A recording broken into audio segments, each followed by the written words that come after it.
ata-ana ayrılgandılar yaşlıkta. Sabili atabla kalgandılar da ata karap turgan. Ya da sabili anabla kalgandılar da ana karap turgandı. Alay boğan ise bağlarına karamagan ise. Ne türlü atkan da ketkendi.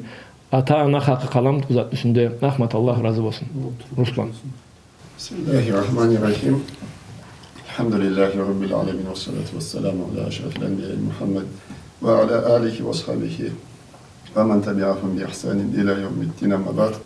Ata-ana keslerin borçlarını dinleyenisidir. Tabiyle navında adam ata olsun, ana olsun başkası çoktu. O sabileni borçların teşmi davan üstlerinden Allah'a iyi bolga kerektiler. Allah'a kartılıklarında adam onsuz bolsa var, güçsüz bolsa var, karara kerek bolgan etildi. O avanı boyunlarından o borçun teşmiydi.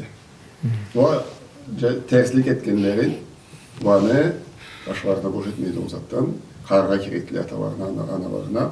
Bu beni atıp gitken idi de, bu beni körüm kaldırgan idi de, bu vay yaşamımda bir kere de gelmegendi. Bu menge bir ilgilik var deyip aytsa da, o atasıdır, o anasıdır. Anı borcu Allah'a kararlıdır. O halgacı var ise de, oradan teşmiydi. Ömer'in zamanında radıyallahu anhu bir ata kelgendi.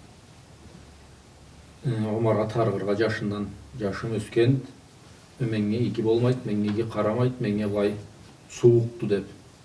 Sonra Ömer radıyallahu anhu yaşını çakırgan da sonra atanga vay degende aytadı. Ömürde bir zatqa üretmegen, ömürde bir juk kerekti dep bizge karamagan, ne bir ayatqa, ne bir suraga, ne bir dua bir zatqa nemetmegen, menge yaşamında mala kesim çözüp, kesimçe bilip anlaganma degende Ömer radıyallahu anh ol adamga sen ol atаңды, anı ol borç, seni iyi bolurga, ol borçun boyundan düşmeydi, sen anga iyi bolurga kerekse degen. Sonra atası aytan, amunga nakazanya жоқ mu degen, bu menge bulay turgan degende Ömer aytan radıyallahu anh, amma nakazba etip başlarıp olsam senden başlarım degende. Senden başlarım en birinci borçunu sen etmeyi turgansa. Nakazba etip bolsa senden başlarım. Amma sen jaş, soğuk bolmayın, atanga жылы bolup, bu iyi halda qara dep radıyallahu anh ola aytkan etken. Bağalı geçlerim, kardeşlerim, Allah subhanahu ve Kur'an'da aytadı. Siz ne atağız, anağız gavurlukka çakırsa, gavur boluguz dep küreşse de, siz ol zatta boysunmağız, alaya iyi boluguz, siz bu dünyada atağızga, anağızga dep. Allah subhanahu ve Kur'an'da aytadı.